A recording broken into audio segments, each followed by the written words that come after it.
ఓం గురుభ్యో నమ. ఈ ఛానల్కి, విద్యా ప్రేరణ ఛానల్కి మీకు స్వాగతం, సుస్వాగతం. అత్యంత ముఖ్య విషయాన్ని నేను ఇప్పుడు ఈ సందేశాన్ని మీకు అందించడానికి నేను వచ్చాను. అహం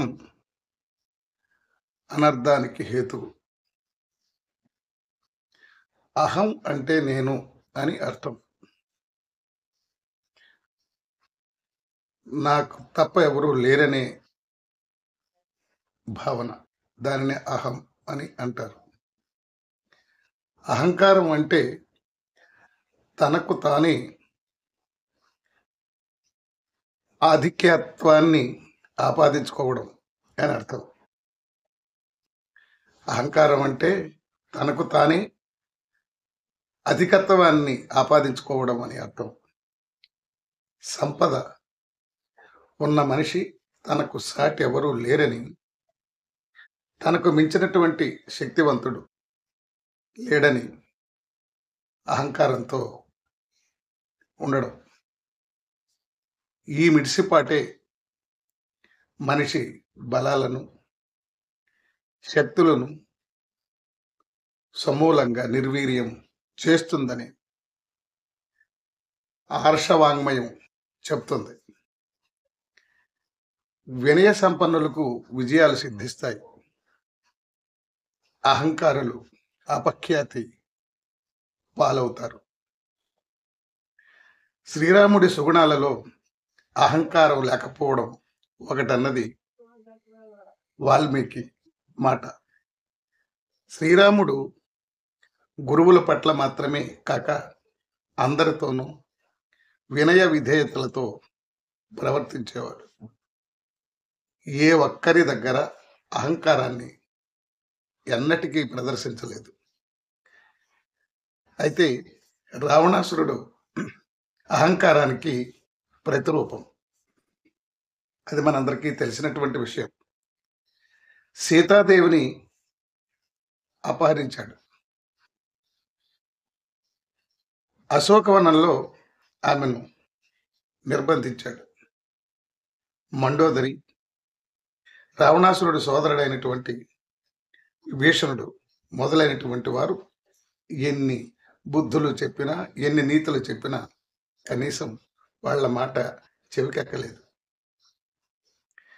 చివరకు రామబాణానికి బలైపోయాడు రావణాసురుడు. ఎంతో అహంభావంతో విర్రవీగిన వారు ఎప్పుడో ఒకప్పుడు తమ ఉనికి ఎంత అల్పమైందో తెలుసుకుని పశ్చాత్తాపడతారు. జ్ఞానోదయం కలిగాక ఆ సృష్టికర్త పాదాల మీద పడి వాలిపోతారు. ఎందుకంటే శ్రీకృష్ణుడు అండదండలు ఉన్న పాండవులతో వైరం వద్దని కురువృద్ధులు చెప్పారు. శ్రేయోభిలాషులు దుర్యోధనుడికి ఎంత చెప్పినా వినల.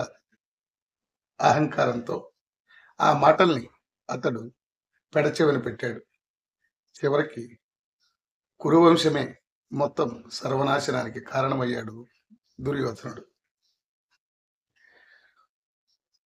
మూడో విషయం, పెరు తుఫాను మహావృక్షాలను పెకిలించి వేస్తూ ఉంటుంది. సహనంతో తల వంచిన గడ్డి పరకను కొంచెమైనా కోల్చలేవు. అందుకే ఎన్ని కష్టమైన సమస్యలు జీవితంలో ఎదురైన అహంకారాన్ని ప్రదర్శించకూడదు. సహన సంపద మనిషిలోని మానవీయ విలువలు కలువలు పూజిస్తుంది.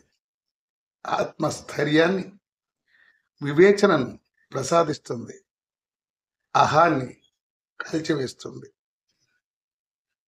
శ్రీకృష్ణుడి చేతిలో ఉన్న మురళి నాలుగవ విషయం. శ్రీకృష్ణుడి చేతిలో ఉన్న మురళి గొప్పతనాన్ని తెలుసుకున్నటువంటి గోపికలు, నీవు ఏ పూర్వజన్మ పుణ్యమో చేశావు, మా కృష్ణుణ్ణి నీవు వశపరుచుకున్నావు అని గోపికలు మురళిని అడిగారు. మురళి వారితో నాలో ఏమున్నది, ఏమీ లేదు, ఖాళీ గొట్టాన్ని అంతా వదులుకున్నాను, అందుకే ఆయన నన్ను పట్టుకున్నారు అన్నది వినయంగా.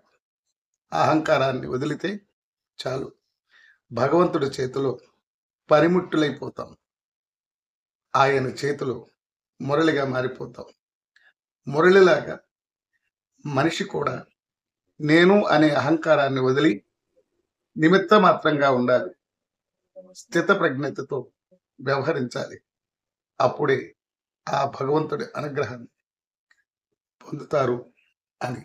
అందుకే అహంకారం ఇన్ని అవగుణాలకు దారి చూపుతుంది.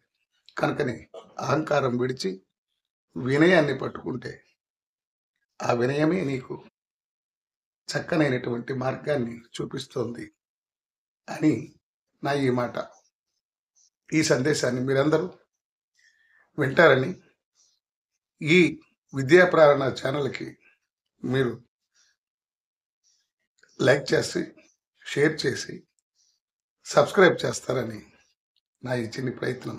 ఈ ప్రయత్నంలో మీరందరూ భాగస్వాములు అవుతారని నేను మనసారా కోరుకుంటూ, ఆ గణనాయకుని ఆశీస్సులు మీకు ఉండాలని మనసారా కోరుకుంటూ, ఓం నమో శ్రీమన్నారాయణ.